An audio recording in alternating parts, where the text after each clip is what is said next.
Hey guys, आपका स्वागत है। बहुत बहुत स्वागत है आपका इस चैनल पे चंद्रा स्मार्ट क्लास, जो कि इस समय पढ़ा रहा है आपको वर्ड हिस्ट्री।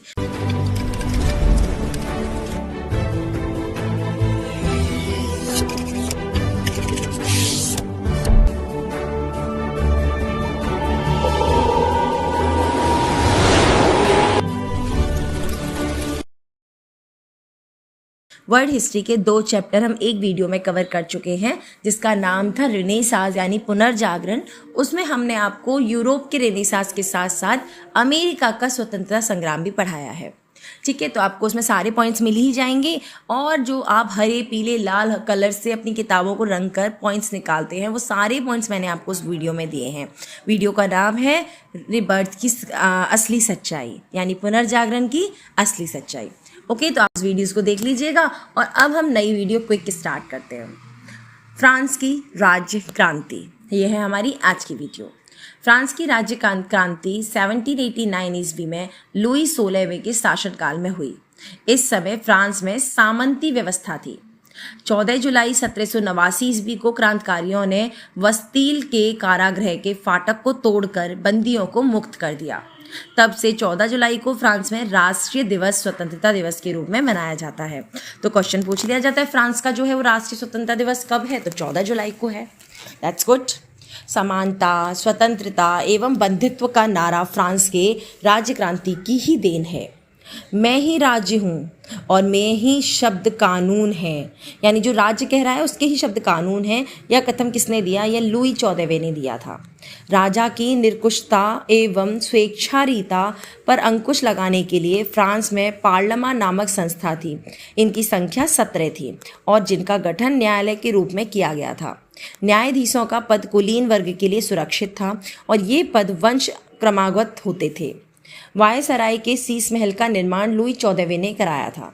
वायसराय को फ्रांस की राजधानी लुई 14वां ने बनाया था। लुई 16वां 1774 ईस्वी में फ्रांस की गद्दी पे बैठा। लुई 16वां की पत्नी एवं एतवानेत ऑस्ट्रिया की राजकुमारी थी। राष्ट्र की समाधि वायसराय का भड़कीला राजदरबार था। लुई 16वां को देशद्रोही के अपराध में फांसी दे दी गई थी। टेले एक प्रकार के भूमिकर था। हमने ये पढ़ा है 11th क्लास की एनसीईआरटी में, टेले एंड टिथ। और जो टिथ था वो एक प्रकार का धार्मिक कर था, जैसे कि हमारे हिंदू में नहीं हुआ करता था, मुसलमानों ने लगाया था जजिया कर, सेम वैसे ही जिसको चर्च को देना पड़ता था। फ्रांसीसी क्रांति में वॉल्टेयर, मॉस्क्यू एवं रूसो ने सर्वाधिक योगदान दिया।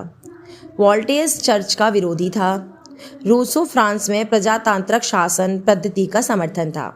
100 चूहों की अपेक्षा एक सिंह का शासन उत्तम है, यह उक्ति वॉल्टेयर की है। यह कॉन्ट्रैक्ट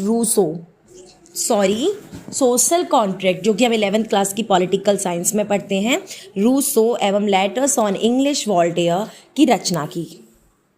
कानून की आत्मा की रचना माउंटेग्यू ने की थी, जिसमें सरकार के तीनों अंगों कार्यपालिका एग्जीक्यूटिव, विधायिका लेजिस्लेचर, न्यायपालिका जुडिशरी को अलग अलग रखने के विषय में बताकर शक्ति पृथक्करण का सिद्धांत दिया है।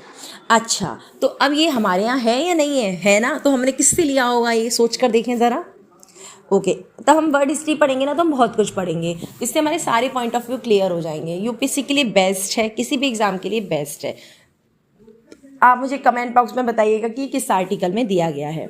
फ्रांस की क्रांति का सबसे महत्वपूर्ण नारा समानता था। इसमें मध्य वर्ग ने आगाज किया था कि स्वतंत्रता एवं बंधुत्व भी क्रांति का नारा है। 18वीं शताब्दी में फ्रांसीसी समाज 3 एस्टेट अर्थात श्रेणी में बटा हुआ था। प्रथम एस्टेट पादरी, द्वितीय एस्टेट अभिजात वर्ग और तृतीय एस्टेट था जो कि नॉर्मल लोग थे वे, जिसमें कि 90% जनता थी। उसमें सभी प्रकार के कर देने पड़ते थे। इसको हमने 3 ऑर्डर्स में पढ़ा है 11th क्लास में, लेकिन हम वहाँ नहीं पढ़ते हैं। जब हम एनसीईआरटीज़ पढ़ते हैं तो हम कुछ भी ढंग से नहीं पढ़ते, बस पेपर के लिए तैयारी करते हैं। और जब हम तैयारी करते हैं गवर्नमेंट एग्जाम की, तो उन्हीं चीज़ों को हम दोबारा से पढ़ते हैं। देख लो, वही सब है। इस वर्ग में व्यापारी, डॉक्टर, वकील, जज, अध्यापक, शिक्षक इंक्लूडिंग मी, लेखक, शिल्पी, कला, किसान और बाकी सब लोग थे। अगर हम नोट करने वाली बात लिखें तो फ्रांस की राज्य क्रांति के समय फ्रांस की मुद्रा लिब्रे थी। स्टेट जनरल के अधिवेशन की शुरुआत 5 मई 1789 में हुई थी। माप, तोल, दशमलव प्रणाली फ्रांस की ही देन है। कितना अच्छा है ना ये। सांस्कृतिक राष्ट्रीयता का जनक हर्डर को माना जाता है। नेपोलियन का जन्म 15 अगस्त 1759 को कॉर्सिका द्वीप की राजधानी अजासियो में हुआ था। नेपोलियन के पिता का नाम कार्लो बोनापार्टा था। बोनापार्टा सबने नाम सुना होगा। नेपोलियन ने ब्रिटेन के सैनिक अकादमी में शिक्षा प्राप्त की थी। अकादमी मीन्स अकेडमी। 1796 में नेपोलियन ने इटली में ऑस्ट्रिया के प्रमुख को समाप्त कर दिया। फ्रांस में डॉक्टरी के शासन का अंत 1799 में हुआ। नेपोलियन 1799 में प्रथम काउंसलर बना और 1802 में जीवन भर कांसलर बना रहा। 1804 में नेपोलियन यानी कि वो परमानेंट हो गया। 1804 में नेपोलियन फ्रांस का सम्राट बना। आधुनिक सम्राट का निर्माता नेपोलियन को माना जाता है। नेपोलियन ने ही सर्वप्रथम इंग्लैंड को बनियों का देश कहा था। ठीक है, बनियों का देश।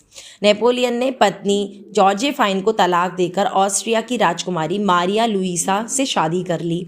तलाक यहाँ से शुरू हो गए। ट्राफल्गर का युद्ध 21 अक्टूबर 1805 में इंग्लैंड एवं नेपोलियन के बीच हुआ। नेपोलियन ने बैंक ऑफ फ्रांस की स्थापना 1800 में की। नेपोलियन ने कानून का संग्रह तैयार करवाया जिसे नेपोलियन का कोड भी कहा जाता था। नेपोलियन को नील नदी के युद्ध में अंग्रेजी जहाजी बेड़े ने नायक नेल्सन के हाथों बुरी तरीके से पराजित होना पड़ा। यूरोप के राष्ट्रों ने मिलकर 1813 में नेपोलियन को लीपजिंग नामक स्थान पर हरा दिया और उसे बंदी बनाकर एल्बा के टापू पर भेज दिया गया, परंतु वह एल्बा से भाग निकला और पुनः फ्रांस का सम्राट बना। अंततः मित्र राष्ट्रों की सेना ने नेपोलियन को 18 जून 1855 को वाटरलू के युद्ध में पराजित कर बंदी बना लिया और उसे सेंट हेलेना द्वीप में भेज दिया। यहाँ 1821 में उसकी मृत्यु हो गई। नेपोलियन लेट स्कारपोलर के नाम से जाना जाता था। नेपोलियन के पतन का कारण था उसका रूस पर आक्रमण करना। इंग्लैंड के वाणिज्य एवं व्यापार का बहिष्कार करने के लिए नेपोलियन ने महाद्वीप व्यवस्था का सूत्रपात किया। अब यहाँ हमारी वीडियो का अंत होता है। जैसे कि मैंने आप लोगों को बताया था कि हम पूरी वर्ल्ड हिस्ट्री आपको इसी चैनल पे पढ़ाएंगे। ये हमारी दूसरी वीडियो होने वाली है। आप सभी लोग सपोर्ट कीजिए जिससे मुझे बहुत अच्छा रिस्पांस मिलेगा, तो मैं और भी अच्छी वीडियो बनाऊंगी और भी अच्छी मेहनत करूंगी। फर्स्ट वीडियो पे आप लोगों ने बहुत सपोर्ट किया, उसके लिए thank you very much. Channel को लाइक करें, सब्सक्राइब करें, शेयर करें, कमेंट्स करें। Thank you guys, thank you so much.